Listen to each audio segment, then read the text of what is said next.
Hi,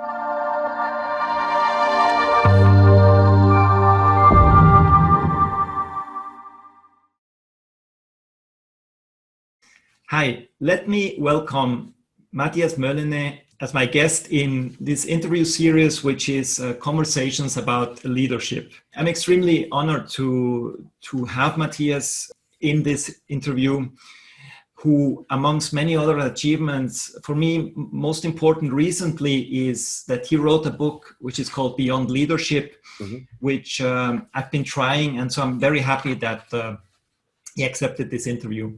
Maybe to tell you something about Matthias, he had a very short stint, if I'm right, in sales in Lufthansa, and then moved very quickly into HR, where he spent about 16 years in Lufthansa in senior roles, and then also for the 4 last years of Swiss Air. And then after leaving Swiss Air, he had 2 more roles. Again, very senior executive VP roles in companies. But for the last 15 years, he's been running his own company, People Expert. So, and in addition to that, he's also head of the Center of Human Resources and Leadership of the HWZ University of Applied Sciences and Business Administration, and director for the Future of Work Forum in London, which is, I had to write this down. So dear Matthias, welcome to this interview. Yeah, thank you that you kept it short. So I'm already 60 years old, so my CV is pretty long. yeah, that happens now. Yeah. So the first question I ask is, I mean, you had a very impressive career in HR with really impressive roles. What prompted you to move away from that world into a role of being a consultant and also a bit into university? You know, what happened was I was here, since I was in Switzerland, 4 years with Swiss Air, then 2 years with 2 other companies, and in both companies I lost my job because of an unfriendly takeover. So 2 companies was a coincidence. Yeah. So I lost my job within 7 years 3 times. Oof. And this is, you know, I think this is not the biggest problem. For me, the biggest problem was, as an HR director, you lose everything if you lose your job. Yeah. So if you're an architect and you lose your job, you can always show this building, this is mine. So I've done it. This is my idea behind it, it's my concept. In HR, when you leave the company, another one comes and, you know, deletes hard disk and starts from scratch. And everything you thought about and all your concept, your ideas, your hot blood is been just wiped out. And if you've done this 3 times within 7 years, I said, no. What I've done now in these 7 years, I always developed concepts, ideas. I started to implement it. But before I could see whether it really works, I had to leave under the different circumstances. And they said, you know, let's make a business out of this. Okay. So what I've done very intensively is trying to figure out what the right concepts are, those are kind of feeling into the culture and the setup of an organization. And that's why I came up with the idea, I can sell this expertise to other companies, other people. Okay. So in the last 20 years or last maybe 15 years, how have your views on leadership evolved or changed? I would say massively, because within Lufthansa, it didn't change a lot. So a very hierarchical organization in these days. Now it changed already. Again, also in Lufthansa, but until I left, it was pretty stable. You know, hierarchies, direct lines, dotted lines. And you have to be, your name has to be in one of those boxes and the box as high as possible on the list. These kind of coordinate system. Questions. But in the last couple of years, particularly since I'm working with the University for Applied Science, HWZ here, we did a lot of research on future organizations like sociocracy, like holacracy, like democratic leadership things. So organizations who try an experiment with different approaches to becoming agile. And because what the guiding principle through all those years in leadership was, how can we make it faster? Yeah. How can we make it more efficient? And this is the most efficient thing, is if you don't have leadership in holacracy, for instance. But I know, of course, these extreme organizations like Sozocracy, holacracy, they would work, I guess, for less than 2% of the companies here in Switzerland. It's extreme. And then you have the other extreme, is the patriarchal companies like the carpenter in the city, and the small companies. They wouldn't even think about these kind of approaches. And they have a big bunch in the middle, and you have to figure out with them what the best status is. How agile should they be? Is it good? Should they be more agile? Should they concentrate more on structures or on processes, on roles or on functions? And this is the important thing which I learned about leadership, that it's much more broad. When we invented management by objectives, everybody did management by objectives. When we invented lean management, everybody was running after lean management. And now we have a variety of approaches, and there's not a right one or wrong one. Does it fit, or does it? Yeah, taking the right fit to your organization. What kind of people do I have? Are these the right people to do an approach, let's say, integrative, or do they want to have this very transactional leadership style? Yeah. So, and this is, we have thought and researched about, let's say, cultural due diligence. So how can you figure out what kind of culture do we have in the company? And this is now helping a lot, this knowledge about defining what kind of animal a company is, because you need to know finding language to describe the culture. It's a language, it's symbolic management, it's a kind of habits, it's called kind of the routines they have, the stories at the company events, these kind of things, company jokes. Let's talk a moment about beyond leadership. So there's what's the main idea behind it? I mean, the idea behind beyond leadership. So it was invented. The story also behind it. Yeah, the core idea comes from Patrick Cowden, who had looked for a solution for getting away. This is silos thinking. It comes from large organizations like Dell, Hitachi, and they suffered a lot from this silo thinking. And he wanted to have an approach which is very much cooperation oriented. So making people cooperate much better and much more intensive. And we came from this idea at the Habitset from these kind of network type approaches, companies more agile. And in Beyond Leadership, it matches, because what all those questions have in common is it's about trust. So if you don't have a high level of trust in the organization, it doesn't work. And this is not new. Everybody knows trust is important, but what many people tend to think is, I can trust only other people who I like. I would never trust somebody who I don't like. So if I would not go. That would have been my thought also. I mean, I can only trust someone I've managed to like. And exactly, this is common. This is human. But in an organization, it's not enough. You have to create and make, let's say, the ability to put trust in people who you don't like. You could, but it's not necessary, because in a team you then have an inner circle of people who like each other and an outer circle who are not liked by the inner circle. And this always gives tension and makes companies and teams slow. So what I found interesting is also that the concept, this beyond leadership and how to build that trust, is that it doesn't take a lot of time to build that trust. It doesn't take a lot of time. You have the right approach. You have the invitation to speak about yourself.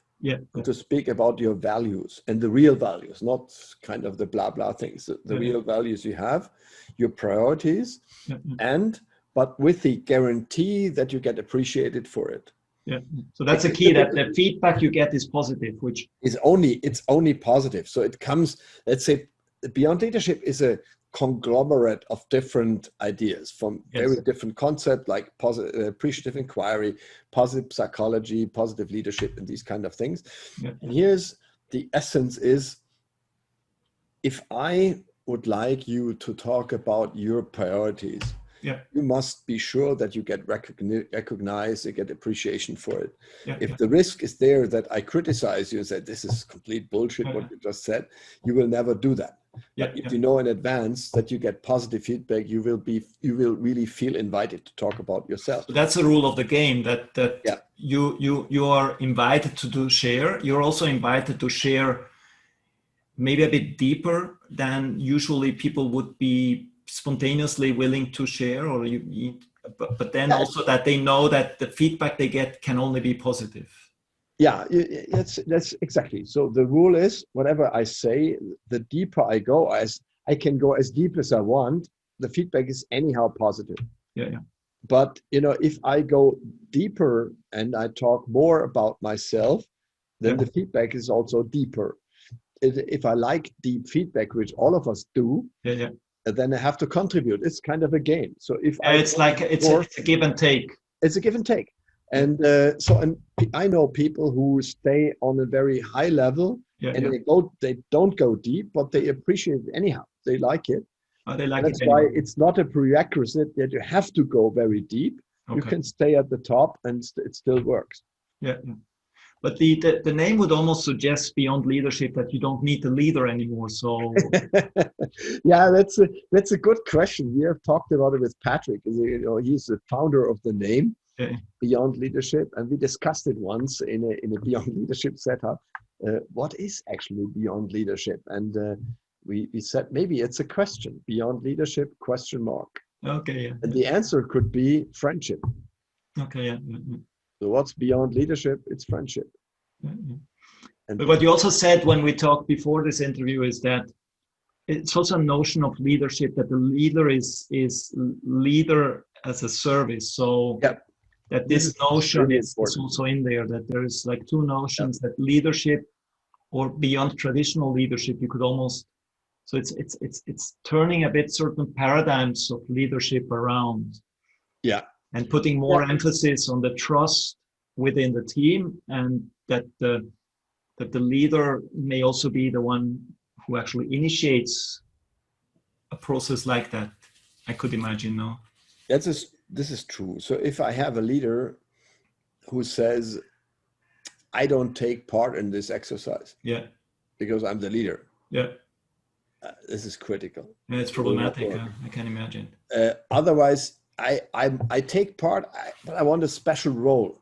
Yeah. I said, this is not possible beyond leadership. Yeah. But we have two things, One was, I had introduced Beyond Leadership at a very, very large organization, 350,000 employees. Whoa. And we did it randomly. So I did it in an HR, let's say, further education program.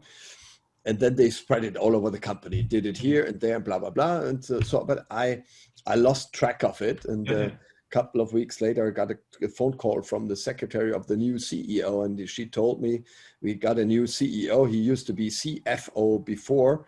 And he wants to introduce himself to the top 150 leaders of the company in 3 weeks from now. And he heard that you introduced a funny thing in HR. And he doesn't know what it is, but everybody talks about it extremely positively.